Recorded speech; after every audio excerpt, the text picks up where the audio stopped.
Welcome to Philanthropy Unbound's third conversation for Black Philanthropy Month, Financing Movements. I am Renee Jocelyn, Principal at Philanthropy Unbound, and I'm really excited to bring you this series.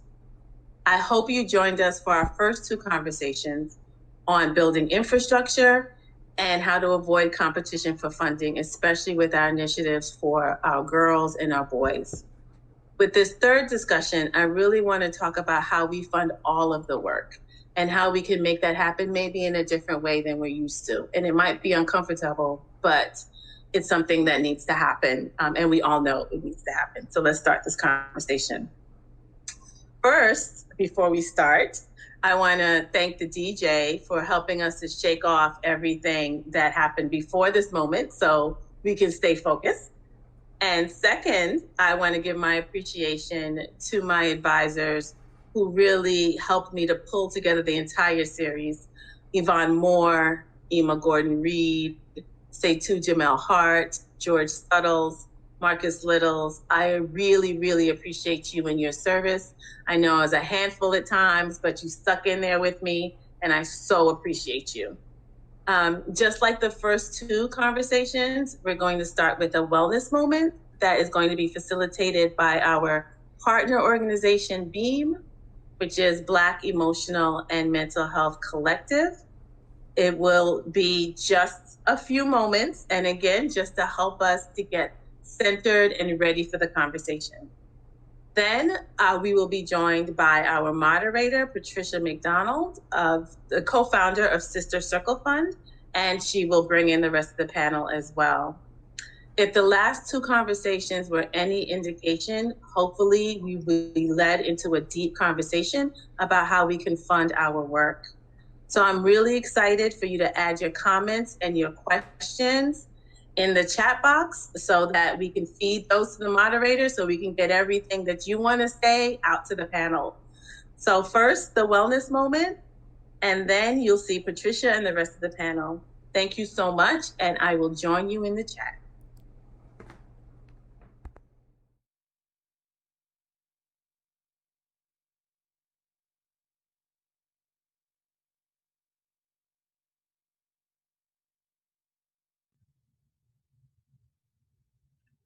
And I'm good to go. Okay, hi. Good afternoon, everyone, and welcome to today's conversation with Philanthropy Unbound. I'm really excited for today's dialogue. The conversation around financial literacy, financial wellness is a big part of BEAM's work as well. As Renee already shared, I'm the executive director of BEAM, the Black Emotional Mental Health Collective, and I'll be leading our wellness moment today. And for every wellness moment that we have had as a part of this initiative, we've included a tool. And so if you will look, we're going to actually share the link to our tool for today, which is going to be called the Healing and Accountability Wheel. And with that Healing and Accountability Wheel, we're going to make some direct connections to the work that's going to come up in a moment around finances and our wellness.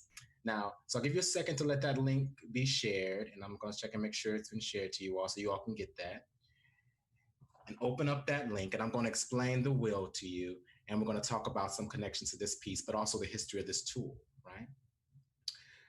So once you have it open, you'll see that this is called the Healing and Accountability Wheel. And this wheel comes out of a history of many of the young people, the advocates that work in our network, were kind of frustrated that oftentimes when we talk about relationships between Black folks or relationships in general, we focus on what we don't want and not on what we want, what we find desirable.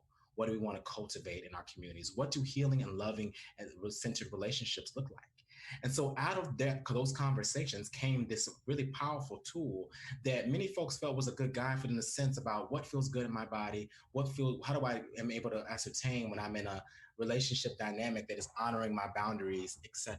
Right? So as you can see with the wheel, on the outside of the wheel in blue, you see the words love, communication, intimacy, and accountability. Right? In the core center, you see the words building and maintaining trust, shared decision making, honoring strengths, creating safety, right? With the understanding that we create safety. Like safety is not inherent. We have to make that and continually cultivate that. So in that core, those are the core themes. And then on the outside, we see that these concepts are supported by love, intimacy, and communication. But internally, we see that the wheel separated by different themes, right? One is saying about how we share power, How do we create safety? How do we honor and affirm feelings? How do we share in economic decisions, which is what I want to spend some time talking about today? How do we communicate with dignity, right? Dignity to each other, pleasure and consent, being accountable. I'm going to choose three of these to go through today and talk a little bit about the advocates and like why we thought this wheel was a really powerful tool for us to envision and imagine, and also connect it to our conversation today around money, right? So the first piece I want to state that came up in this piece is like on one section we see honoring and affirming feelings, right? Communicating our feelings assertively and clearly, validating and respecting experiences and opinions even when disagreeing, not projecting intent onto partners' choices. These were pieces that people were like, these are things that we need to think about when we're in being in relationships, how we could model being in healthy relationships. Now, many of us have seen ourselves being a place where we project intent onto our partner's choices, or we invalidate somebody's experiences or opinions when disagreeing, right? So it's about shifting that paradigm. How do we begin to practice these things? Because many of us have not had them modeled. Maybe in the leadership organizations, our family, our communities you've been in, for me or for many of us, we didn't learn some of these strategies. We learned how to be sometimes very shame-centered, sometimes very condescending, and not really come from a place of humility and honesty, right? So for every part of the world, you see different sections, right? Staying present, not abandoning when difficult things come up, or ghosting. Communicating when you need time alone, and negotiating when things will be discussed. Avoiding phone or devices when difficult things come up. Engaging in active listening. Listening to understand, not to listen to dominate, not to listen to respond, but listen to understand, which is a different framework, right? Many of us are listening to rebut somebody, to tell them how they're wrong and show how we're right so we can feel powerful, right? And then the last one I'm going to go over before I go to the last piece is being accountable on the bottom of the square, right? Taking responsibility for our choices, getting support to change our harmful behaviors. Many of us have learned behaviors and strategies to be in the world, whether we're in relationship professionally or romantically, in ways that don't serve us and serve other folks. Maybe those strategies served us at a certain point to survive, but they don't serve us in the intimacy that we say we want to cultivate, right? And so acknowledging the impact of your actions, regardless of your intent, doesn't matter what you intended. I mean, it does matter what you intend, excuse me, but the impact also has to be held as well. And respecting space and time others need from the heal or harm. So you see these different pieces of the wheel, right? The last one I'm gonna talk about is sharing in economic decisions. To ground us and prepare us for this conversation, I want each of us to understand that the narratives and the stories and the experiences we have with money growing up in our current moment influence the choices we make with money. We have a relationship with money. If we grew up in families and communities that told us, don't ask me about no money, often we find ourselves in the same space when we're in organizations or with our own banking or with signing documents economically. That anxiety that is around money that many of our communities are struggling with now and I struggle with historically shows up in our choices, which can lead us to make sometimes choices that are not well informed. That same relationship to money influences how we make budgets.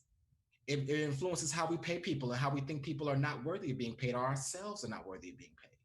It influences our inability to have conversations about money because all the anxiety, the depression is sinking and rooted all around us. So when somebody says, well, what's the salaries? We put our heads down and we don't want to talk about it. You know, when we do some of our financial literacy workshops, we talk to people about what's your emotional relationship to money and your banking. Some people talk about how they're scared to check their bank accounts, scared to open it up, right?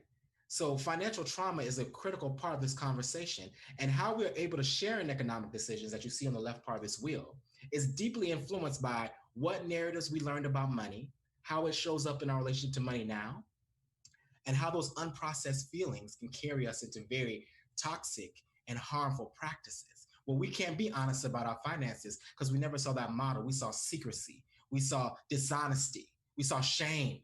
And we have still shame sometimes around our economic choices, where we should be or where we can't be, or what we think we should be, excuse me. We can't honor our financial agreements, right? So whether it's borrowing money from someone, there's shame around those pieces, not having enough. We have to understand that capitalism as a system creates shame around economics. It judges us and tells us we are bad for not having money, right? As opposed to saying the system actually creates us the conditions that create economic inequality. Capitalism wants you to think it's your fault. And oftentimes our communities have internalized that and we shame each other around money.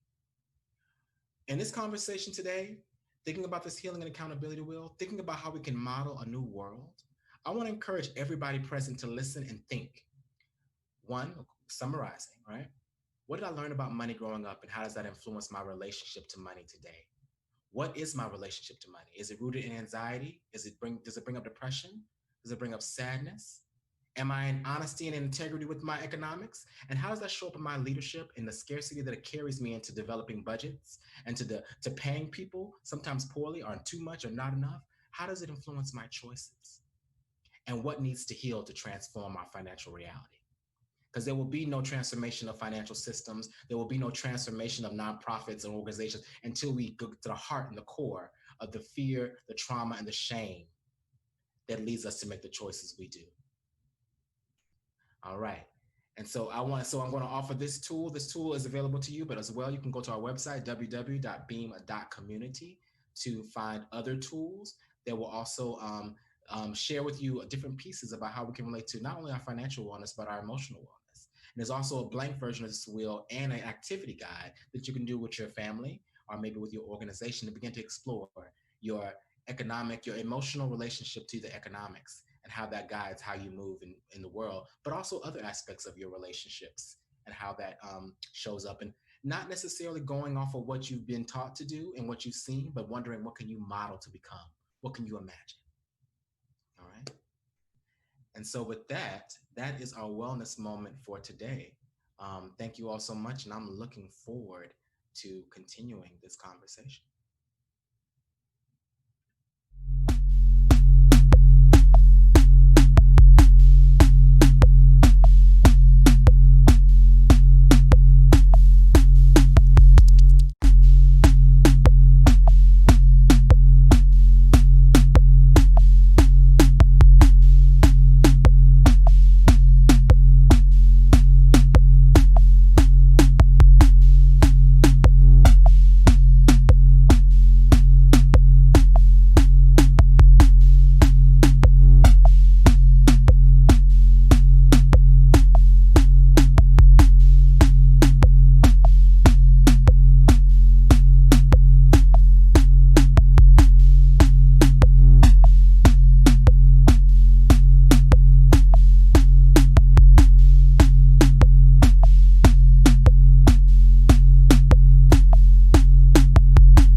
And I'm Pat McDonald. I am a philanthropic specialist, and along with 100 other women in Kansas City, I am co-founder of the Sister Circle Fund, and we're proud partners with Philanthropy Unbound on Black Philanthropy Month 2020. We're here today to talk about financing our work. Can we learn from the past and construct a new normal? We all know justice is not cheap. And there's always been a cost put on the freedom of Black people. And we've been innovative in financing pieces of our freedom, pieces of our agency. But with few exceptions, we're still subject to forces outside of ourselves to sustain and support systems we build and the structures that sustain and advance us.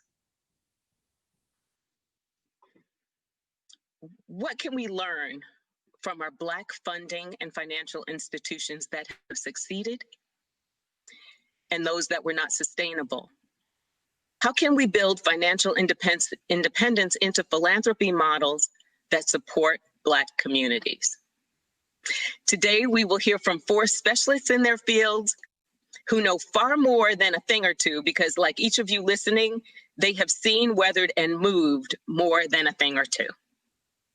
I'd like to introduce you to our panelists today, our 4 panelists. I'll start with Erica Seth Davies from Oakland, with offices in Oakland and DC. Hi.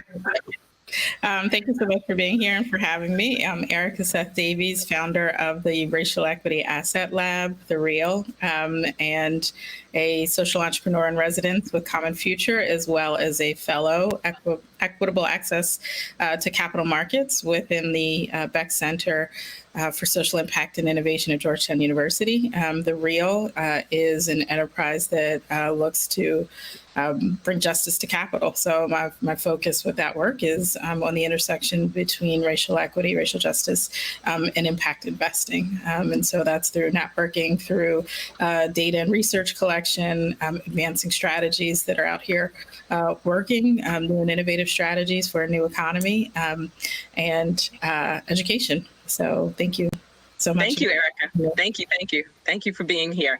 And panelist from New York City, Ian S. Fuller, Managing Director and Co-founder, West Fuller Advisors. Ian, tell us about your company.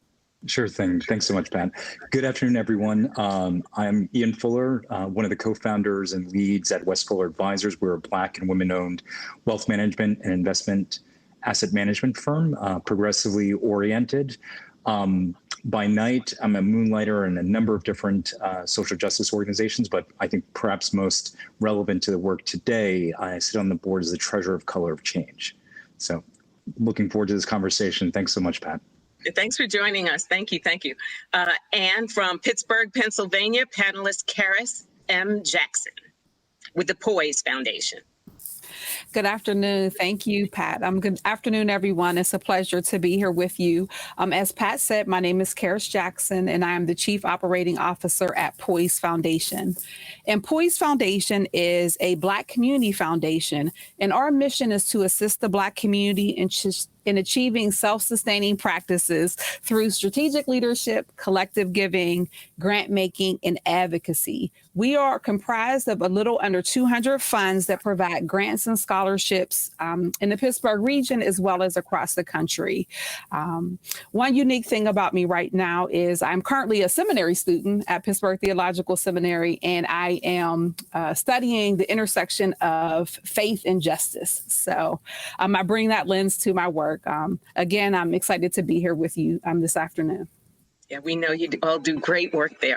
And with offices in Denver and New York City, panelist Yvonne Moore, Principal, Moore Philanthropy. Hi, Pat.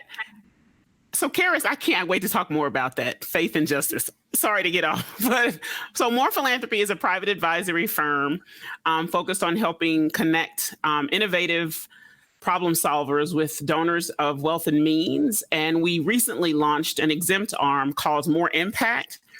Primarily, the proverbial last straw is just providing Black-led and founded organizations that are actually holding and helping build wealth. So two of the things the only 2 things that we focus on the More Impact side is actually time-limited fiscal sponsorships, with the exception of donor collaboratives and giving circles. We'll hold those much longer because grant making is what we do. And then the other side is the donor advised fund. Just became really exhausted and tired of who's actually holding our money to do the work that we want to do in our communities. And so we launched actually late last year, decided that it was time, it was beyond time, and so launched earlier this year.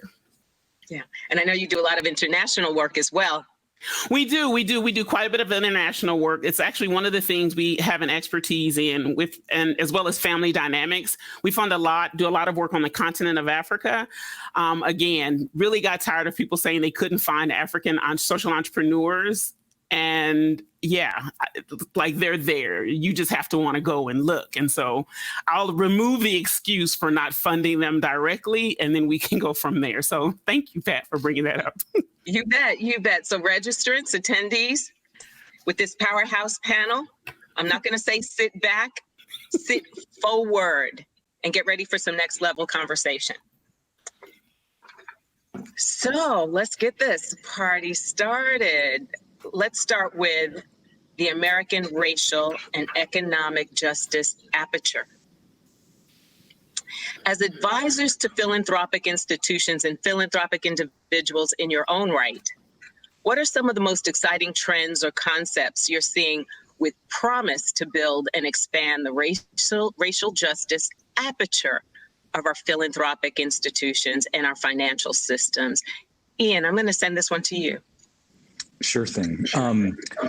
So as part of my work with both Color of Change, and I'm actually also seeing this at this point infuse a lot of my daytime work as well with our firm. There's been more and more call to action to include both philanthropic capital and Black-led asset managers in the overall kind of philanthropic spectrum. I know right now I've been involved with conversations at Ford Foundation and OSF and other leading foundations throughout the country that are really taking this on. They're inviting those of us who perhaps have previously been sort of excluded from those rooms to kind of talk broadly about a strategy that not only includes sort of the philanthropic firmament, but also sort of the broader corporate spectrum as well. So how do we sort of talk about what broad inclusion looks like and asset allocation to funding sort of the asset building downstream from suppliers right down to sort of broader means of moving capital to a number of different communities within the Black sphere. And so I've seen that conversation really evolve. Obviously, it's unfortunate to see it being done in the sort of wake of a major series of events from this spring. But we are seeing more energy around that, and it seems to be sustained energy. At least I'm optimistic that it will be sustained with our efforts. Right. Karis, I know you have some opinions about this. Tell us what's going on at Poise. Yeah, I think we're starting to see a big emphasis on smaller Black-led organizations that are closer to the ground, that are doing the work, are starting to get funding and support, where maybe historically in communities, it would be the larger organizations that maybe work in Black communities, but are not Black-led per se, that maybe are disconnected a little bit from the community in some ways. And there seems to be a shift in that. And we're starting to see foundations really becoming interested in those organizations that are on the ground, that are really doing the work, that are smaller, that maybe have less resources or maybe aren't big in staff and big in budget, that foundations are really seeing their value and seeing the importance of their work and being willing to come alongside them, invest in them in really significant ways. I think the other thing that we're seeing is what, those of us who work in this field and who've been working here for a long time, we know how important it is. Unrestricted funding, right? I mean, foundations are starting to make unrestricted funding. They're loosening their grant applications, their grant reporting criteria. So kind of in the wake of everything that's going on, you see foundations that are shifting a little bit to be more responsive, in a more rapid responsive way, trying to get resources on the ground. So we have to keep leaning in, right? To keep that trend going. Yeah, we absolutely do. Yeah. And Yvonne, I saw you nodding your head. What was running through your mind? So what was running through my mind is that it's actually true. And I think, the positive side is that they are reaching out. And I think it actually provides, like Karis was saying, smaller organizations an opportunity to take some chances that they may not have otherwise, because there is a little bit more funding there. But I think the thing that worries me most especially with individual donors and those folks, so like Ian's clients and those folks whom we're helping, is that they want to give, but they don't want to change, right? So they're very concerned about who do I give to? And there comes a point where I'm kind of exhausted by assuaging your guilt. And don't get me wrong, I'll tell people where to give, but I also encourage them to actually figure out and learn, because I never want to take the money away from folks who are doing this work daily. But at the same time, there has to be this conversation about what does it need? What do we need to change? And so I am encouraged by some wealth firms who are actually saying, our clients are coming to us. This is obviously something that we've got to build up. Erica? Sure. So just echoing what we've heard already. So I guess some of the positive discussions that I'm hearing around shifting power. So to Yvonne's point around who's willing to change, I'm hearing a lot more conversations about community ownership of capital and decision making, not just the giving, the charity, but the actual what's required for change. So I don't know how that's landing, but it's more in the mainstream dialogue about how philanthropy can respond. There's also a greater challenge around, as Ian was sharing, the capital, right? Like the 95% that foundations sit on, and how are they doing no harm, but then also how are they leveraging that for actual impact? Conversations around redefining risk, which is, people very often think that risk is some kind of fixed concept, and it's not. Exactly. It's very subjective as well. And having more conversations about what is a risky investment when we know that status quo is risky at this point. And so there are, I think, more challenging conversations that are happening. But the question is then what will happen next, right? Like where will the money flow? Where will the capital flow? Who's willing to actually then change decision making and shifting power and inviting more people to the table. And then there's always that question around, quite frankly, policy, because philanthropy is being called on to do more, is being challenged to do more. But there is this big elephant, and that is policy. And so how can we then leverage philanthropy to influence policy as well? Because that's what made all of this structural. That's what made racism structural. So Right. there is some discussion of that as well. Right. Let's keep this capital conversation going. So how do we educate and organize progressive capital within this movement that seems to be growing, where donors are looking to give more in our communities? How do we educate and organize within the movement to think beyond event driven charity and towards systems change investments into Black institutions and philanthropically and commercially? How do we organize and educate? What are you seeing? What have you done maybe that worked that you want to lean in a little bit more on in your communities? Go for it, Erica. I'm next, but go for it, Erica. I know. So Erica, you all are so polite. You're chomping at the bit to get in there. I think it might be a little bit filtering too going on. It's like, don't say that, Yvonne. Just like, I know. Don't say that out loud. Go ahead, Erica. I was on a panel earlier, or maybe last week, and the question was around shifting power and how do we do this? Somebody said, well, just give the money and get out of the way, right? Like just write the check, just make the allocation, just do this and then get out of the way so that the people who are closest to the challenges and people who have been marginalized from having access, like they've got a shot that we can actually move something differently. I think, and when we're talking about systemic change, yes, we are talking about whether it's institutional or public policy that's going to move significant resources. It's going to deconstruct barriers. Like how do we think about philanthropy through that lens? And so when talking about individual donors or family offices, like that's an entire framework shift very often for people to understand shifting from charity to change. And that's just deep work. Foundations, because these are practitioners that are in these conversations all the time, it can be, it's a very different discussion. How do we get foundations, again, to support advocacy work and movement building work without changing the movement? And I think there's a lot of evidence for philanthropy, quite frankly, interfering in movement building in the past. And so making sure that we are vigilant as all of these resources are flowing and all this attention is being paid to Black-led organizations that are doing so much of this work. So I'll stop there for just a minute. Yeah, one of our guests is saying, well, who's holding our money? Who's holding our money? I know Ian has some opinions about that. Indeed. Exactly. That's a layup, Right. Ian, and then Yvonne. Let's talk about that some. Let's unpack that one. Yeah, I mean, and so that's, I think, been a great paradox. I mean, we're going into our 10th year. Actually, October 5th will be our 10-year anniversary as a wealth advisory firm, and it has been an extraordinarily long road.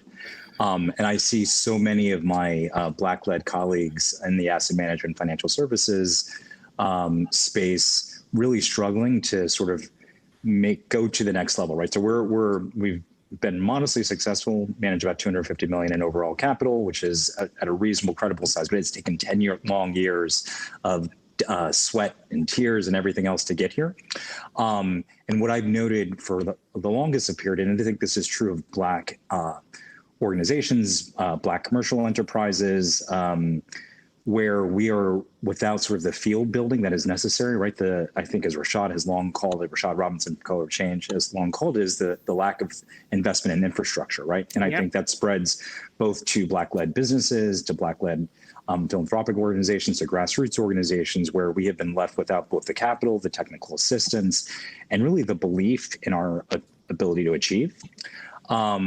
And so that is, I think, part of the power building that's necessary, just as Erica has spoken to, as Karis has spoken to, as Yvonne has spoken to, is like shifting the underlying system itself to ensure we're thinking about how do we build sustainable infrastructure for our Black-led businesses, our Black-led asset management firms. And so it starts with, just as you pointed to, Pat, where are we putting our money? Who are we doing business with? I think what is so true of many Black-led organizations, leaders, businesses, nonprofit organizations, we tend to invest in people who look just like us, right? If I look through my vendor list, most of them are women and Black organizations just like us.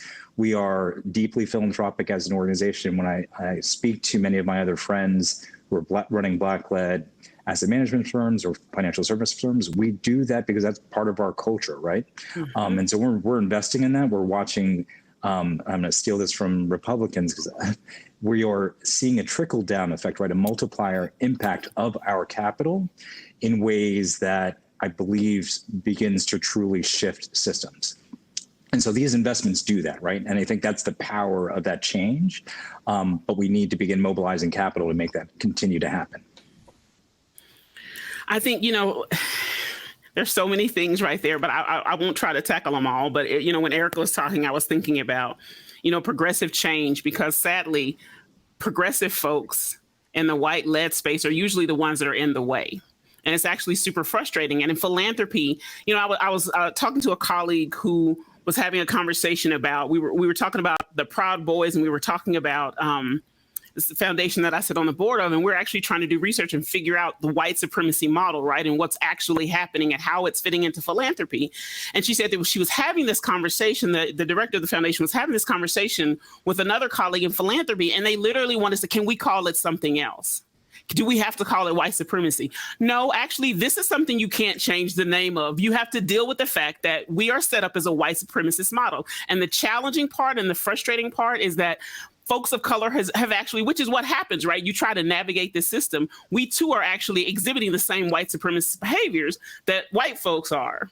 And so I don't know that question, the original question, is very hard to try to tackle. I don't know how, but I think with one of the things that we actually have been frustrated with was both, who's holding the assets, to Ian's point, and actually who's deploying them. So if you just look at who actually gets, the donor collaboratives and these different funds that are held by, maybe more longstanding institutions, white-led institutions, that's where the power lies, right? So the power is where you put the money. So if you choose not to put it with a Black-led fiscal sponsor, for example, then you're not actually changing any power dynamics, especially when you're actually supposed to be doing a project that's focused on people of color.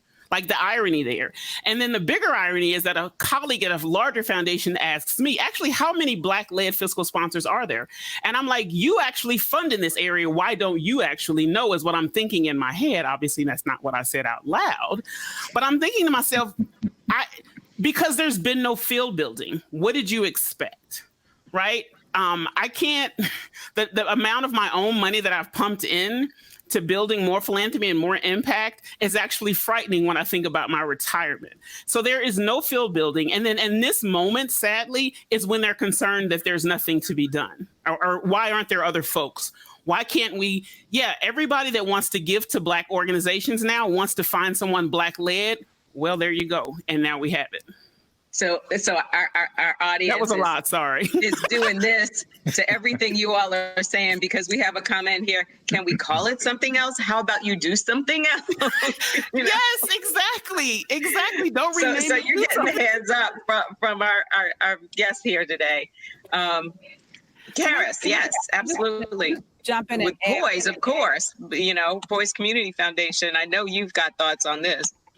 Yeah, I just wanted to add in addition to everybody else that this idea of shifting power and what we're seeing from grantees and from our community, right? I mean, I feel like there's a uprise, in an appropriate uprise from grantees and from the community, and they're starting to hold foundations accountable, for their grant making portfolio, for the way that they have, strategies around the Black community, but don't have Black people at the table helping to develop the strategies, right? And so there's this cry that's being unearthed from the community, where people are starting to hold them accountable, and no longer are grantees sitting on the sideline, just happy to get the crumbs that somebody's throwing off from the table. They're questioning it all, right? Like all bets are off, everything's open. People are calling out foundations on social media.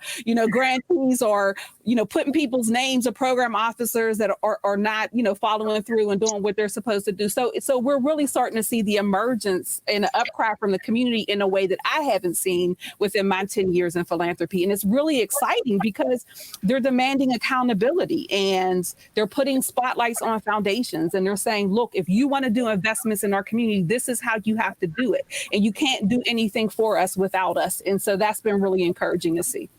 Yeah. Gone are the days where you must always be nice to your program advisor.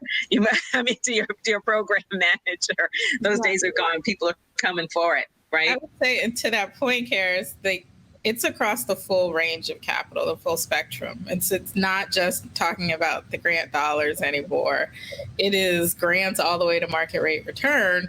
What are you doing with your resources? How are you aligning with some of these statements that are being made out here about being anti-racist? I don't even know if people realize fully what that means, or to be just organizations, and again, do you know what that means? Excuse me. Are you really ready to do this, or do you want to appear just? But are you as deeply concerned about being just? And those are the types of the accountability measures that are being expected at this point. So to Karis's point about, folks aren't being quiet, and like, this is what we're owed. The conversation even around reparations it's in the main as well. And so there's much more clarity about that, is to repair harm done. And while we may not have a formula for it yet, like that is, I keep going over this time and time again. The deeper you get into understanding the history and the policy that has kind of brought us to this point, our institutions have been undercapitalized for years, for decades. So to say, yes, we should be placing our money in these institutions, but that's not enough. We never took it out. We were capital and never benefited from it. And so how whether it's philanthropy and how those resources were gained, or again, market rate returns, and what's how people are moving their investments, the portfolios that they're selecting, the asset managers that they're selecting. Like, this is all part of a broken system. And so how do we think differently about it? And I'm actually very encouraged about the ways that people are being much more creative about what they're demanding to be supported as well. So I jump on the Karis. So what financial structures are successful? What structures and initiatives are successful at building Black agency and sustainable Black power? I know your organizations are doing tremendous work. What's making them work, and why are some others not working? What's the magic sauce? Well, I know, Ian, you said it took 10 years. So tenacity, know-how and tenacity, we know. But what do you think Fuller is doing that maybe some other institutions or wealth advisor businesses have not been able to do? Was it your climate? Was it your, just tenacity and know-how? What makes it work? Why keep at it? Sure. I think it's a great question. I think part of it is just, relentless tenacity.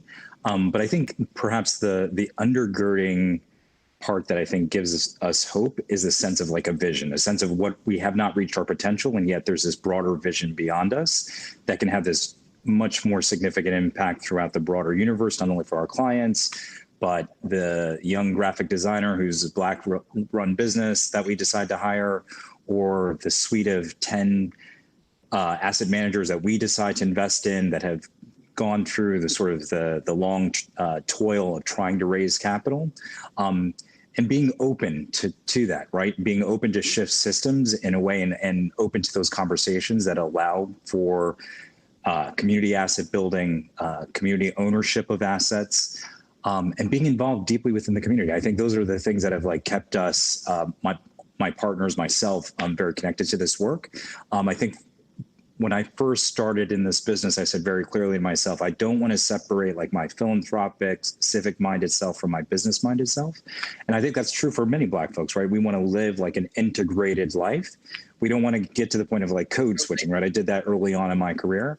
And I think as I've matured through that, has been able to find a means of like finding this integrated place of being that has allowed for us to, as I said, hire extraordinary managers who are extremely talented, but that the broader universe of capital was missing, believing in who those people were, being involved with a series of different social justice boards, because that to me is just as important. That's the work that we don't get paid for, but that's just as critical work.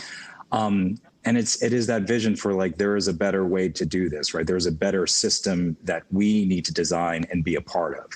I think that's what's kind of given me energy around the promise of what we can be. Right. Karis, what makes Poise work? Why is Poise still going? Yeah, so, one exciting thing about Poise is we were started in 1980. So at the end of the year, we'll be going into our 40th. We were starting December of 1980. So in December of 2020, we'll be going into our 40th anniversary. And, being a community foundation and the story of Poise, which, I don't have time to get into today, but I would encourage anybody, to go to our website and really to learn about it, because it was started by one person, right? And it was his vision. It was his vision that there was something wrong with the way institutional philanthropy, how they were investing in Black communities. He felt like they weren't culturally competent. He felt like our founder started a nonprofit organization. And as he was fundraising for his nonprofit, he was going to foundations and they wanted to give him money to do something that was not what he wanted to do. They wanted to change his mission. They wanted to control the organization, and they just didn't understand the way that investments needed to happen in Black institutions. And he's just said, hold up, I'm just going to start my own, foundation. And he started researching. And to make a long story short, he was able to start the foundation with very, very minimal investments. But I think what has led to the longevity of Poise is that we have always been just unapologetically Black, right? Like our board has been Black, our mission has been Black. We support Black-led organizations that serve Black communities. We don't believe that you can be in a Black community and serve the community if your board and staff are not reflective of it, right? So I think our principles have always been just kind of unapologetically Black. And our growth has been slow and steady, right? And so there have been instances over the course of our life where other foundations have wanted us to become a fund of them. right? And maybe they could have provided us more back office support, or we could have maybe grown faster, or our assets could have gotten bigger, quicker. But that was never the mission, right? That was never the goal. The goal was always to create a legacy institution that will forever be making investments in Black communities, both in Pittsburgh and across the country. So it was really this commitment and vision that our founder had that has sustained us thus far. I mean, it hasn't been easy, right? Because us, like all other, Black institutions, are under capitalized. We have resource restrictions. I mean, there are issues around our model, even the way that we're formulated. But I think what has allowed us to continue and has sustained our growth so far has just been our commitment, and our commitment to the community and to the people that we serve. To just, we'd rather be small and on mission than big and, doing something that's not what we were designed to do. But it has not been easy. It has not been easy. So you can count on one hand the number of Black community foundations in the country. Yeah, right? Yeah. I mean, I think the most notable one was the 21st Century Foundation. And, I'm sure others can speak more intimately about what happened with them. But, it's a real challenge because people don't want to invest in the infrastructure of our institutions, right? They want to give us, programmatic grants. And it's like, no, give us $10 million in our endowment. If you really want to help build our capacity, right? Invest in our infrastructure, invest in our operations. Don't use us, we don't want larger foundations to use us just as a pass through so that they can say they gave, some money to some Black-led organizations. It's like, no, build our assets, build our infrastructure that will allow us to really grow and really be able to leverage and be a more of an investment in the community. But I think it's slow and steady in our, just commitment to who we are and to the vision of our founder, who was way ahead of his time. He was way ahead of his time when he started the foundation. But we're starting to see the emergence of other community foundations. I know there's one in Connecticut that's emerging. There's another one in Alabama. So we're starting to see other people who are seeing this model as a way to build capital and to get wealth together collectively and infused in Black communities. So we're excited about that. So we're hearing vision and purpose. Yvonne, you have anything you'd like to add to this? Yeah, really quickly. I think one of the things is that I remind myself is that I have more experience, if not the same, as most of my, competitors, if you will. So other folks who are doing advisory services as well as fiscal and DAF, holding donor advised funds. It's the partners who we've chosen. Karis, I think, said it perfectly, is just being unapologetically Black. It's right. There are other cultures in society who have no problem being who they are all the time, 24/7.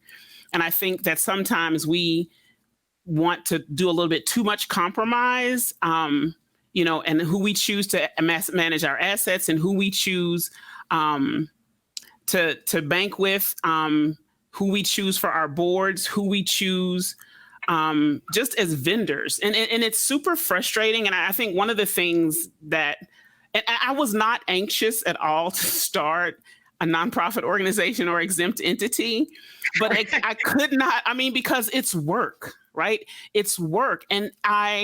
But I could not take it. I kept thinking about the book, The Revolution Will Not Be Funded. And I'm like, you know what? It could actually be funded by us. But where are the institutions with whom we can partner? I think it's conversations with banks about, you hold yourself out to be progressive and you're partnering with these progressive foundations, but do they actually know that you're not even willing to open up your investment, the universe of investments so that we can actually invest in those investments that are more apt to not undermine our missions and our visions, right? You don't open up the universe of investments. You tell us what you want us to invest in. Those are not things that hold a racial equity lens. And so, no, we don't want to invest in those. I've talked to people who don't return my calls. I've talked to people in the last, 7 months who I would have never spoken to had it not been for this moment, quote unquote. But it's been super frustrating. But I think ultimately, especially with philanthropy, it's holding them to what they said that they were interested in, right? You said that this is your mission. And so you either act on it, but you don't get to say that you do impact investing if you don't. You don't get to say that you invest in Black communities, like Kara said, if you don't. Just be clear. If you don't want to invest in something, then just you don't get to say that you do that. Well, there, Erica, you want to add to that? I mean, there you have it. I know it's my little kind of my like angry voice. I need to just, but it's the truth. And those who know me is like, that's fine. Yeah, I detect no lies. No lies detected there. I mean, I really don't have anything substantial to add to what's already been shared about, again, under capitalization of our organizations and the infrastructure, kind of folks trying to shift the mission, to make it more palatable to white decision makers within foundations that don't understand the focus and the intention of our organizations. So this movement, I'm hoping this moment is sustained as a movement, is to speak to all of those things and begin the work of holding these institutions accountable. Because I quite frankly, I don't know where we're going to generate the capital otherwise, right? Other than to maintain and hold these folks accountable, as well as our government, and holding it accountable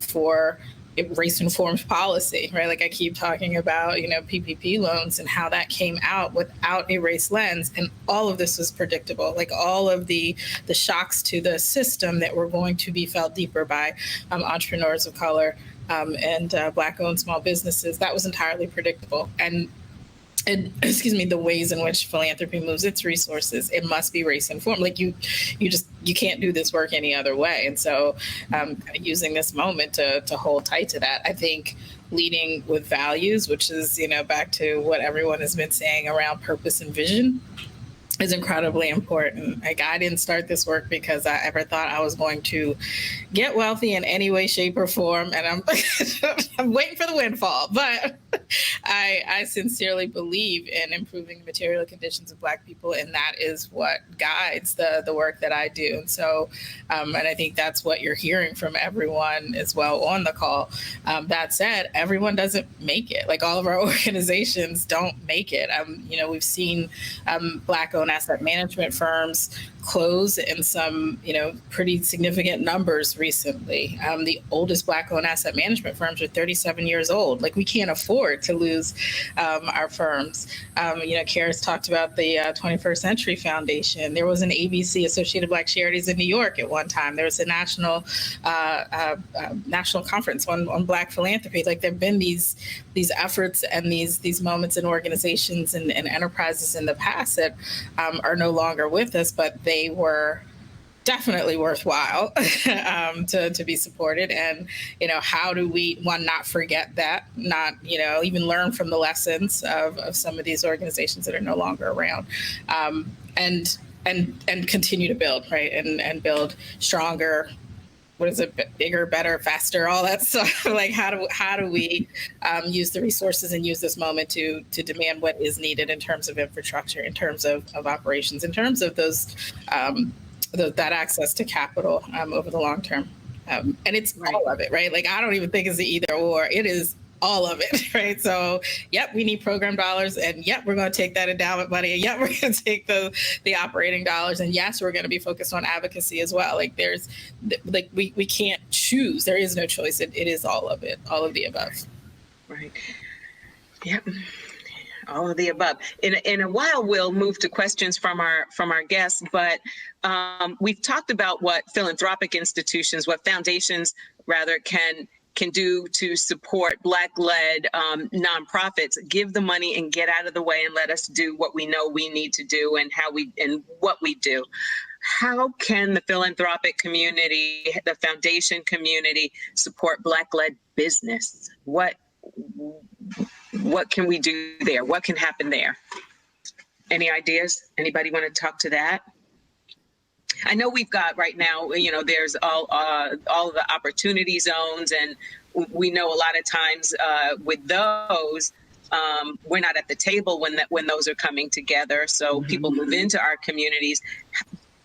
But let's talk about what the philanthropic community could do to support Black-led business and help Black-led businesses, one, get off the ground, and two, stay. There's so many things.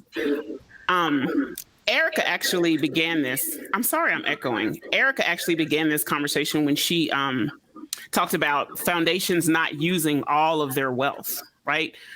So much of the over $800 trillion, last time I checked, sitting in U.S. philanthropies is not, right? Only about 5% of that is all being used. On top of that, there are all these different tools and mechanisms that foundations can use, everything from what we call program-related investments, basically a loan. You don't even have to give any money. You can actually guarantee a loan with a commercial institution for a business to borrow money. If you don't want to push any money out the door, just lend your credit, right? But there's so many things that foundations just don't take advantage of, including their assets and the tools that they use to actually just get money into into communities. Yeah. So more of that, and then I think Ian probably has some more to say about it. But there are the vendor relationships, there are the professional services relationships, there is the actual underlying assets for foundations, right? Like you can have a portfolio that first does no harm. And our colleague out here in the world, Rachel Orbashadi, has released an entire screen for racial justice investing, right? Like the do no harm part of it.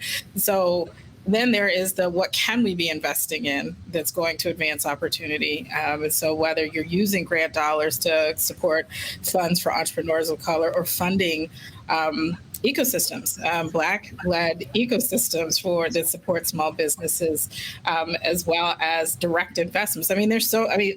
Any way that you can move money and be very intentional about a race lens on how that dollar turns.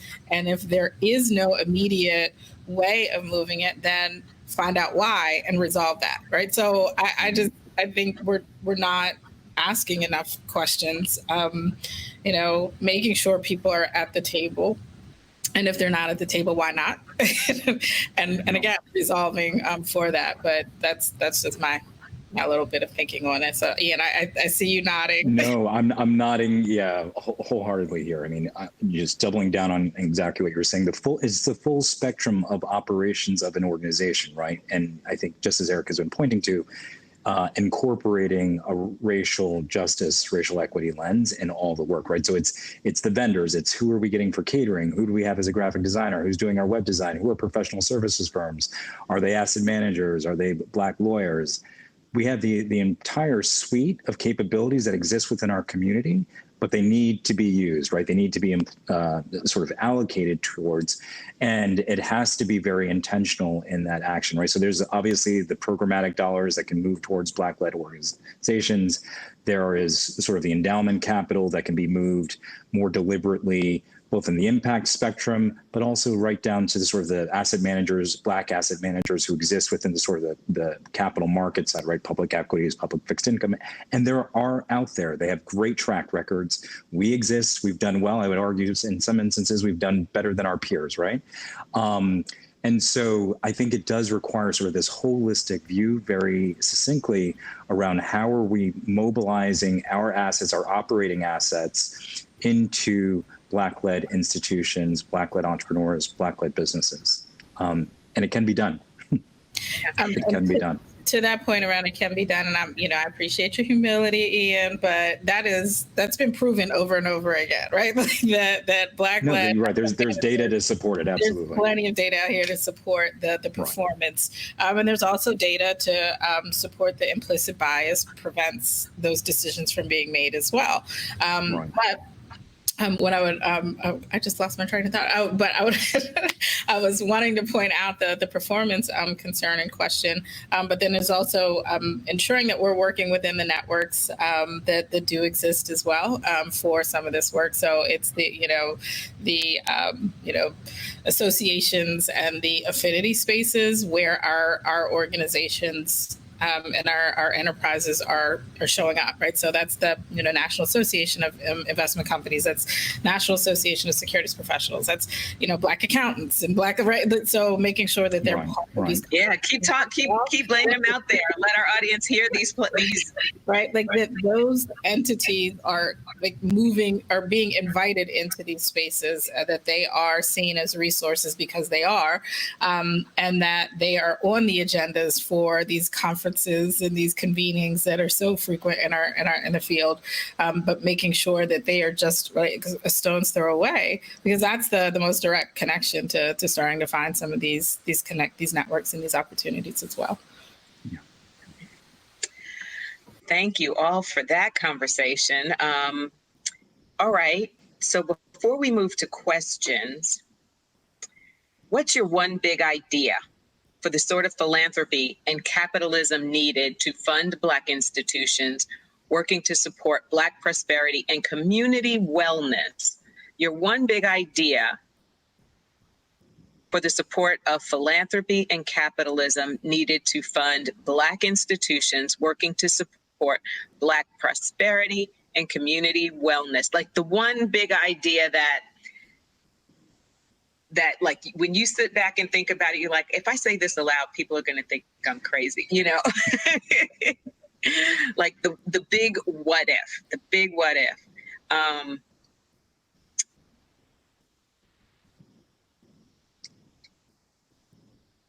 big I wish. Just one. Yeah. Go for it. No, it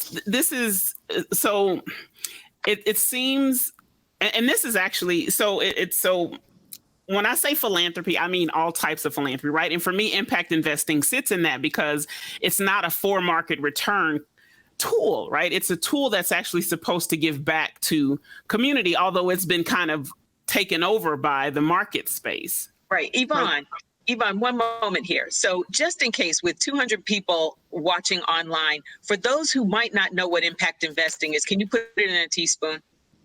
In a teaspoon, it's investing for social return.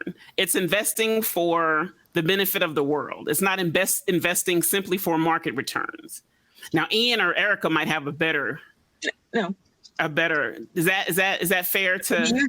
Right. I know when I say the most succinct and concise definition of it. It's perfect. Well, that's because, and that's actually part of the frustration that I feel. There's this whole conversation, not to go off. There's this whole conversation at I'm about to say Gin Network, but grant makers in impact investing. There's an affinity group called focused on nothing but impact investing. And this was a conversation they had a couple years ago because the term impact investing, which is investing for societal good, has been co-opted by the for-profit space. And that's okay. It's just that you can't call it an impact investment if it's not going to have, I won't say triple bottom lines, if it's not going to benefit society.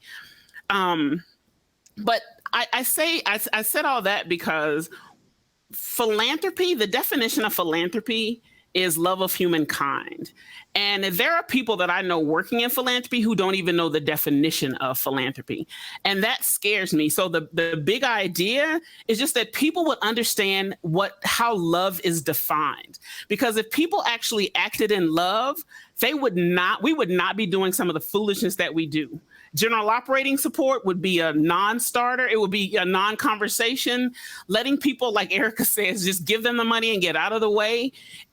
It would, because it's about pride, it's about ego, the things that are keeping us, like we get in our own way. I say that in philanthropy. If we would just get out the way. So it's just, if we could just fund with love.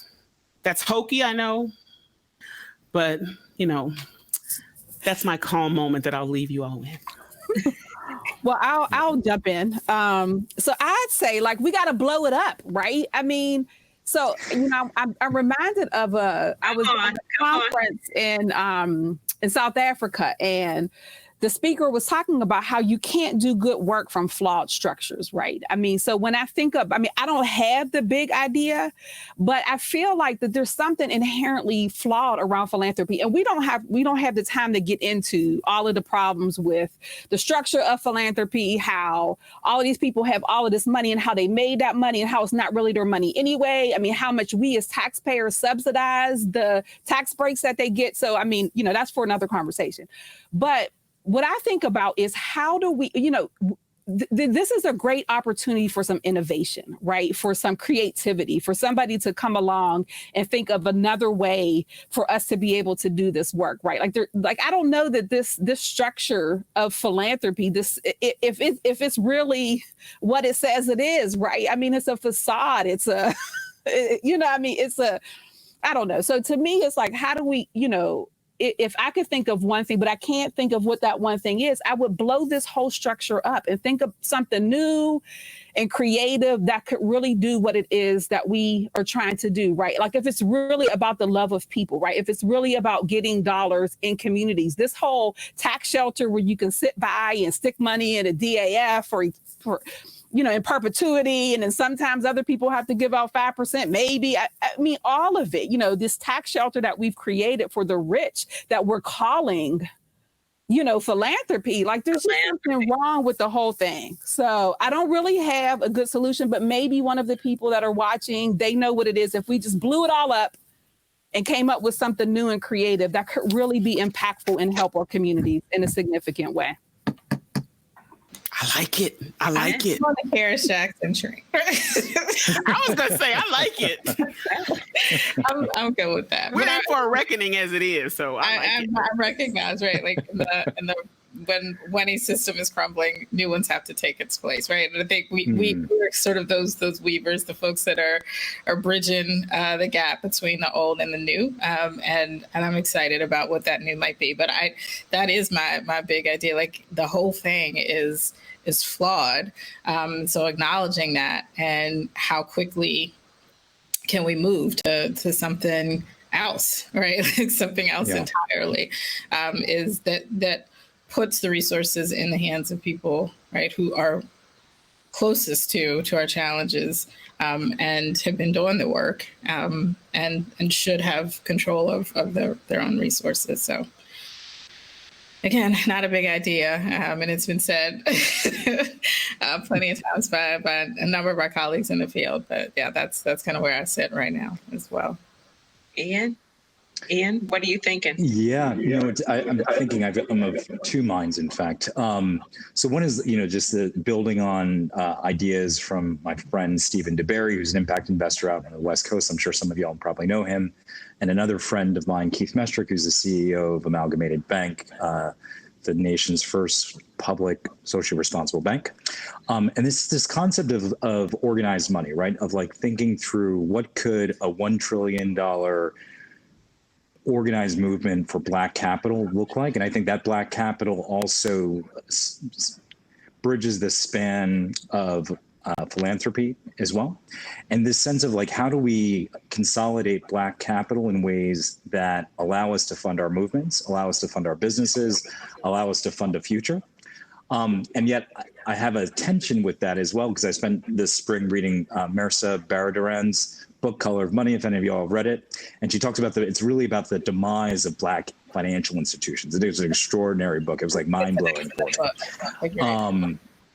And so I'm trying to balance those two very competing interests. And really the thesis for that book was that Black institutions are almost designed to fail. They've been set up to fail in many respects because they've been undercapitalized. The policies, just as Erica was speaking to before, were designed to ensure that they were never going to be properly capitalized to succeed. And so it is, I think, a combination of policy overhaul, policy subversion, us designing policies that ensure our long-term success. It is us funding and building Black infrastructure and Black financial institutions and Black philanthropic institutions. And then I think also for those of us who are bridges, these nexus points, it's us holding folks accountable to make change, right? I'm sure like y'all have been in a lot of conversations lately where I've even felt, I think Yvonne and Erica and Karis are probably far bolder than I am, but I've been holding folks and saying like, no, you need to fund this Black manager. He's a one-person shop, because look at the field before. If we don't invest in people who look like him, we will forever be this way, right? It is endemic because we've not allowed for that, right? He's left to start a new entrepreneurial venture because he worked in an environment where he was the only one, right? How's he going to find a partner? Because there's institutional investors who will not invest in venture capital funds or asset management funds that have less than one GP or less than one portfolio manager. And I'm like, that's a ridiculous metric if we are trying to change the system. And so I've been saying things like this out to the field of like people where I do references and so forth. And I think those of us, and I know that my shared panelists here are doing the same very things of like subverting the system, holding people accountable and forcing them to rethink why we got to the system that we have and how do we move beyond it. There you go. Thank you. Thank you. Wow. Thank you. Designing our own policies. I really latched on to that. Funding collectively. Boy, giving us a lot to chew on, audience. So why don't we, unless somebody has something else to share on that, anybody raising your hand, you have a, wait, one more thing going on, anybody? Yvonne, she's like, okay. Hear from the audience. Sorry. Yeah, so let's see what the audience is saying to us. Let's look over here and see what kind of questions are we getting? What kind of comments are we getting? Bear with me 1 second here. Come on. Bear with me. I'll read some comments and see where we get with questions. So, how do we lead through collectivity as opposed to individual exceptionalism? How do we lead through collectivity as opposed to individual exceptionalism? I think we were all just touching on that. But it might be in a little bit of conflict with what Ian was saying. He's like, wait a minute, that exceptional individual is going to make something really big for everybody. Who somebody almost, Yvonne, was that you? Were you about to say something to that? Erica? Yeah. So it's interesting because, obviously individuals are needed to move in these different spaces.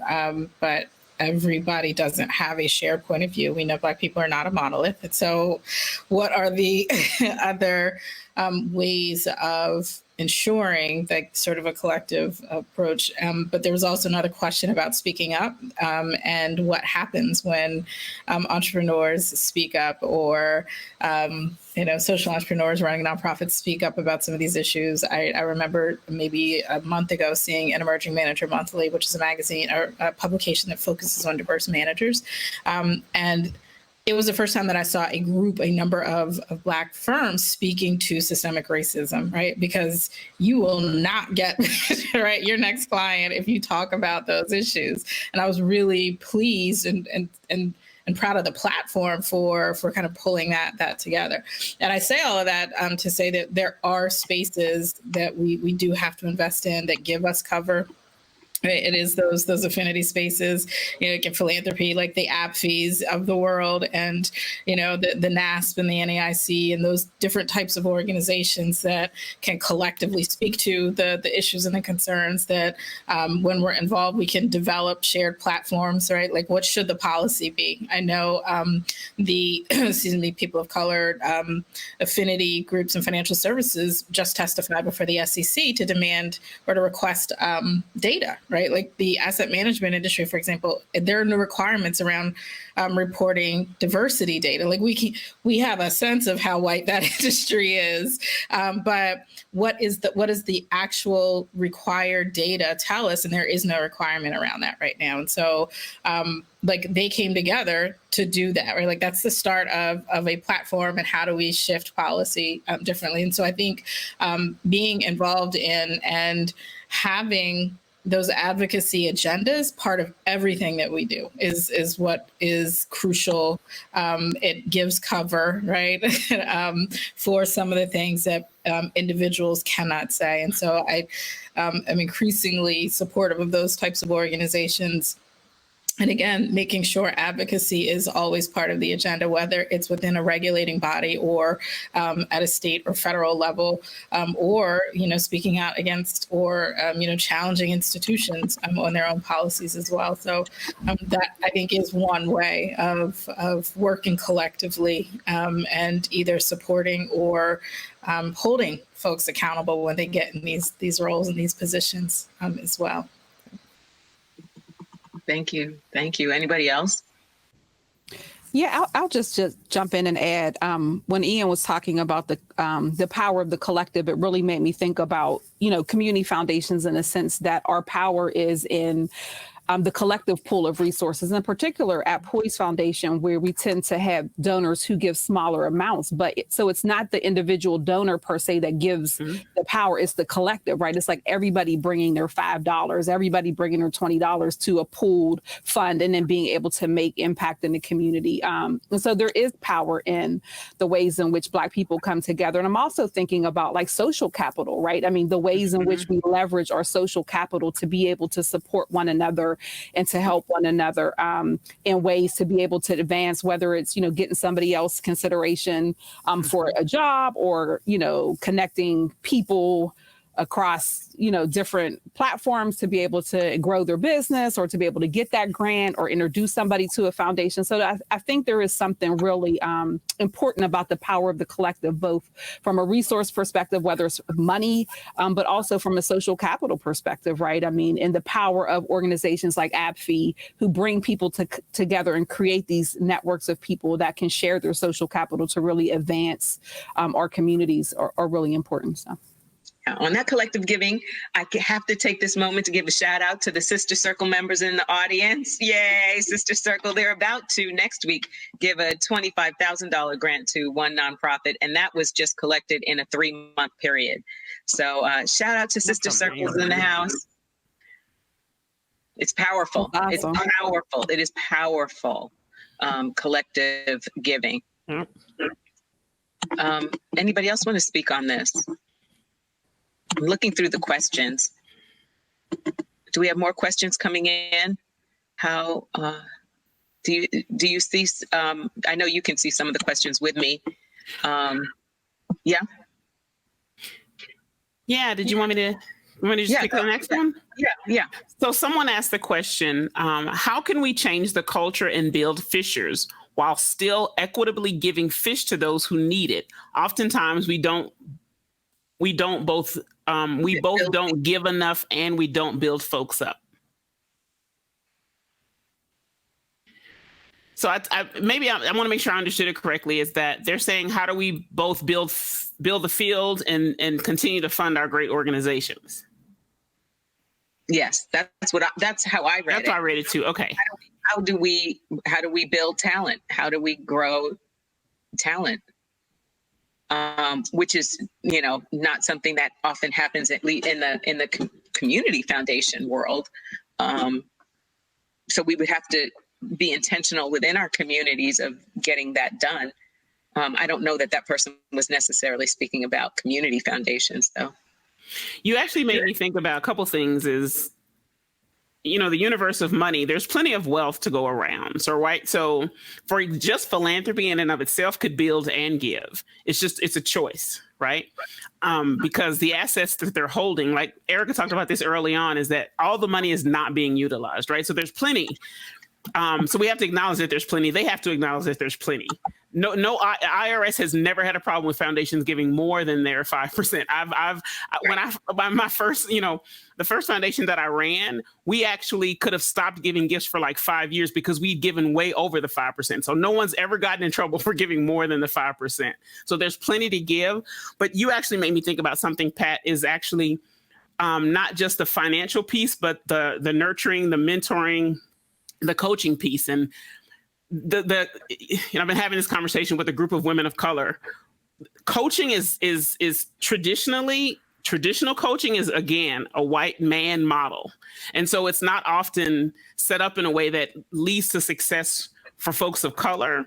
And so kind of rethinking coaching as well is, what does it actually look like for, young leaders coming up in the community, folks who are midway through their career and they want to do a switch? Like, coaching is not necessarily, traditional coaching is not for us. And so how can we actually change it to make sure that it is?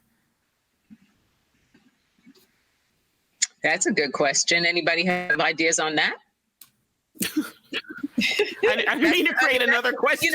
So one thing I know when I'm consulting with community foundations and nonprofits, I flag that, when I'm coaching on equity, looking at policies, going through policies, like how can inequity slip in, when they have when they have even a policy about trainings and so on and so forth.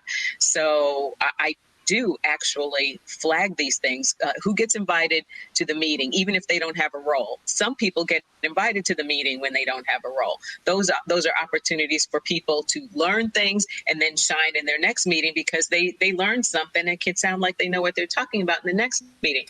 Do Black people, are your people of color getting invited to the meeting just to sit and listen, just to be there? So I do flag these kinds of things for organizations saying, how do we retain our people of color? They keep leaving. Do they get a chance to grow? When they ask for training, do they get it? So I have those conversations. I don't know what you all do in your spaces. There is the supporting within an institution, and then there is supporting leaders in the field. So APTI, for example, has their Connecting Leaders Fellowship program, which is a cohort model annual program that's identifying and supporting individual leaders in philanthropy, Black leaders in philanthropy. And I think that's incredibly important as part of the model, as part of how philanthropy can move differently, is to simply support leaders. I remember the Be Me initiative, the Trabian Shorters developed and ran out of the Knight Foundation and then took independently. He was supporting assets in communities, and those assets were people. Right? That's and supporting the leadership of Black men in different communities around the country. And so continuing to lift up that work and following even that, just supporting people who are doing strong work, who are committed to Black leaders who are committed to working in their communities, because those are our assets. Like, in as much as we're talking about programs, or the people are such that they're crucial to doing this, and they are everywhere. So it's I think that's an important strategy to continue to lift up, to develop and lift up. We are at the end of our time. I so enjoyed talking with all of you. Thank you for having me as your moderator. Thank you for being here. Audience, these people are amazing. These professionals have so much knowledge. Look them up. I'm sure they will take questions from you. If you email, I know they'll all be willing to be in touch and answer more questions. Thank you all so much. It's been an honor to serve with you today.